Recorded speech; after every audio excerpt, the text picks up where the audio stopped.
Welcome back.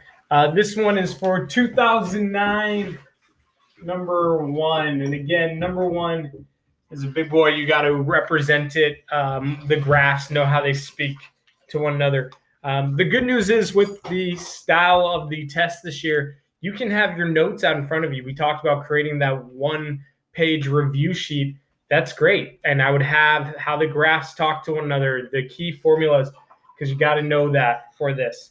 So 2009, number one, just reading it off. Assume that the U.S. economy is in long-run equilibrium, meaning we're at full employment, with an expected inflation rate of 6%. Inflation rate is equal to price level, and an unemployment rate of 5%. The unemployment rate is going to be indicated by real GDP. The nominal interest rate is 8%, which you don't need to know in terms of drawing the graphs, but you do need to know for part B. Now, A actually has you label and use the Phillips curve. And I should have labeled, this is the SRP. So you make sure you label correctly. Using a correctly labeled graph with both the short run and long run Phillips curve and the relevant numbers from above, show the current long run equilibrium as point A. So here's where we're currently operating. Now, Phillips curve is not as familiar with me. I like the aggregate demand, aggregate supply curve. So I did both, and I'm going to represent what's going on for the aggregate demand curve. Knowing that is then going to allow me to better indicate and have an idea of what's going on the Phillips curve. So on your test, I would encourage you to draw both, right? So there you go. That's A. They label correctly. That's going to get you the points. Remember the long run Phillips curve, short run Phillips curve is downward sloping. Calculate the real interest rate. Here's the equation you're going to use. Real interest rate equals nominal interest rate minus expected. So the real interest rate, we don't know. We know that the nominal interest rate, what they said is 8. Now that 8, that is what the banks are charging their customers, right? And as a customer, I'd prefer a low nominal interest rate. As a bank, I want a high nominal interest rate. I want to charge you as much as you're willing to take. If the inflation rate is 6%, as indicated by the explanation, the real interest rate equals 2%. There you go. That's the answer to B is 2%. C, assume now that the Federal Reserve decides to take an action to target an inflation rate of 3%. What open market operation should the Federal Reserve undertake? Well, if they want to lower the inflation rate, lower price level, and they're talking about monetary policy, just for a sec, monetary policy is that AD or AS? It's AD. Monetary policy is AD, just as fiscal policy is AD.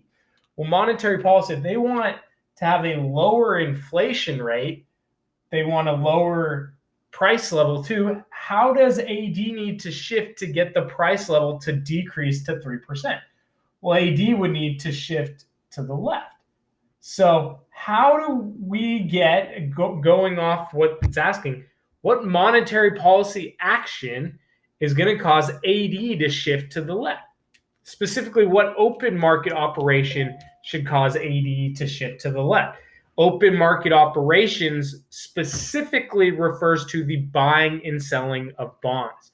So what open market operations, when occurs, will ultimately have AD shift to the left? It's selling bonds. Selling bonds will cause the economy to get smaller, to cause AD to shift to the left. Remember the phrase I want you to know. Buy big for the Fed, buying big, buy bonds, buy big, gets the economy bigger, sell small. Buy big, sell small. If you want the economy to get bigger, the Federal Reserve should buy bonds, take bonds from the commercial banks, give commercial banks money. The commercial banks can then loan out that money, increasing aggregate demand. Sell, and here's what it is. Using a correctly labeled graph of the money market, D, here's the money market, a vertical money supply curve, the money demand curve. Here's quantity of money. Then your y-axis is nominal interest rates. Why? Because having money is nominal. So it's nominal interest rates. So if we sell small, the Federal Reserve is selling bonds, the money supply curve shifts to the left. We got to label that 2. Shift with an arrow. Using a correct label graph of the money market, show how the Federal Reserve actions you identified in Part D will affect nominal interest rates. Well, what's going on with nominal interest rates? Nominal interest rates have increased. So the amount that banks are charging their customers has increased. Loans have become more expensive for customers. How will the interest rate change you identified in Part D affect aggregate demand in the short run? Well, if nominal interest rates are increased, are you as a consumer going to be more or less likely to take out a loan? Less likely. You don't want to pay off that high interest rate. So high interest rates is going to cause loans to decrease. Loans decreasing causes spending to decrease. AD shifts to the left. So what's going to happen to AD in the short run? AD shifts to the left. Explanation, we kind of talked about it with your willingness to take out a loan given the increase of interest rates, the willingness decreases. All right. F. Assume that the Federal Reserve action is successful. So now we are operating here. By being successful, it says we're now in a recessionary gap. We targeted a lower inflation rate. We wanted price levels to decrease. Well, boom, we're now in a recession. What will happen to each of the following if the economy approaches a new long-run equilibrium? Fancy word for saying what's going to happen in the long run. Well, if we're in a recessionary gap here, in the long run, is it AD or AS? Well, it's AS. In the long run is code for aggregate supply shift. In the long run, wages adjust. Wages affects AS. So in order to get back to full employment, we would need aggregate supply to shift to the right. This asks, well, what happens to the Phillips curve?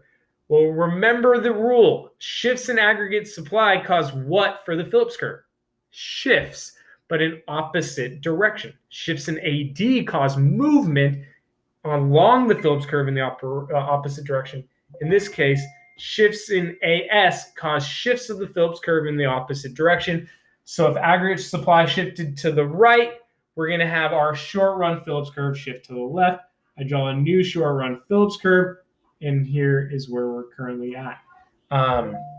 Back at full employment. What is my explanation? My explanation should include, well, because unemployment is high, there's a lot of people looking for jobs.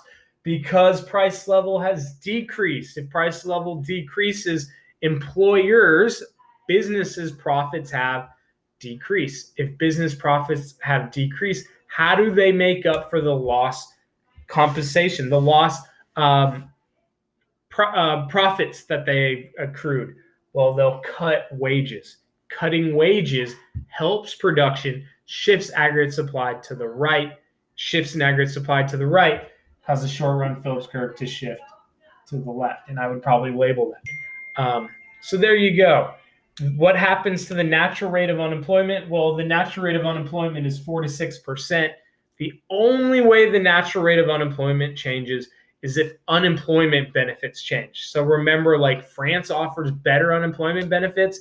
They have a higher natural rate of unemployment. So in this case, there was no change to the benefits. Our country is not giving any more money. It's not extending the period for how long you can be considered unemployed. So the natural rate of unemployment doesn't change. Hope that helps. All the best to you guys. I'll keep making these, assuming you guys are watching, but who knows. Just doing my best to help you in these times. Adios.